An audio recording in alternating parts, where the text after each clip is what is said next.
Taste the Daily. பழைய ஓய்வூதியம் உள்ளிட்ட பல்வேறு கோரிக்கைகளை வலியுறுத்தி தமிழகம் முழுவதும் அரசு போக்குவரத்து கழக தொழிற்சங்கத்தினர் போராட்டத்தில் ஈடுபட்டனர். திமுக கூட்டணி கட்சியான CITU தொழிற்சங்கத்தினர் சென்னை பிராட்வே பேருந்து நிலையத்தில் சாலை மறியலில் ஈடுபட்டனர்.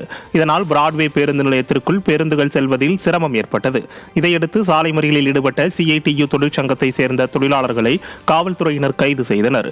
இதேபோல் தருமபுரி, கன்னியாகுமரி, காஞ்சிபுரம் ஆகிய மாவட்டங்களிலும் தொழிற்சங்கத்தினர் சாலை மறியல் மற்றும் போராட்டத்தில் ஈடுபட்டனர்.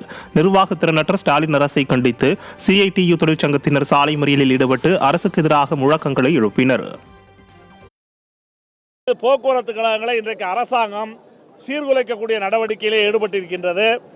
தனியார்மய நடவடிக்கையை அரசாங்கம் தொடங்கி இருக்கின்றது. குறிப்பாக 2017ஆம் ஆண்டு 22,500 பேருந்துகள் இயங்கிக் கொண்டிருந்தன. இப்பொழுது ஓடக்கூடிய பேருந்துகளுடைய எண்ணிக்கை 18,500. வருடத்திற்கு 10% பேருந்துகளை கூட்டுவதற்கு பதிலாக இன்றைக்கு 4,000 பேருந்துகள் கடந்த 4 ஆண்டுகள் 5 ஆண்டுகளிலே குறைக்கப்பட்டிருக்கிறது. மறுபுறத்திலே தனியாருக்கு கான்ட்ராக்ட் விடுகிறார்கள். 30,000 காலி பணியிடங்கள் இருக்கின்றது. 10 ரூபாய் புகழ் செந்தில் பாலாஜியின் மின்வாரிய துறையில் தலைவிரி தாடும் லஞ்சம் குறித்து திமுக கூட்டணியில் உள்ள மார்க்சிஸ்ட் கம்யூனிஸ்ட் கட்சியினரே வைத்துள்ள பேனர் ஸ்டாலின் அரசின் ஊழலை வெட்ட வெளிச்சம் ஆக்கியுள்ளது. சேலம் சாமிநாதபுரம் மின்சார வாரிய அலுவலகத்தில் மார்க்சிஸ்ட் கம்யூனிஸ்ட் கட்சியின் சார்பில் லஞ்சம் குறித்த பேனர் வைக்கப்பட்டுள்ளது.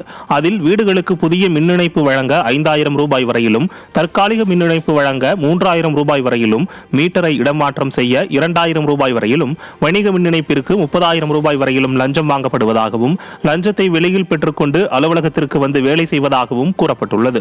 இதை கண்ட பொதுமக்கள் ஸ்டாலின் ஆட்சியில் தமிழகம் முழுவதும் இதே நிலை நீடிப்பதாக குற்றம் சாட்டுகின்றனர்.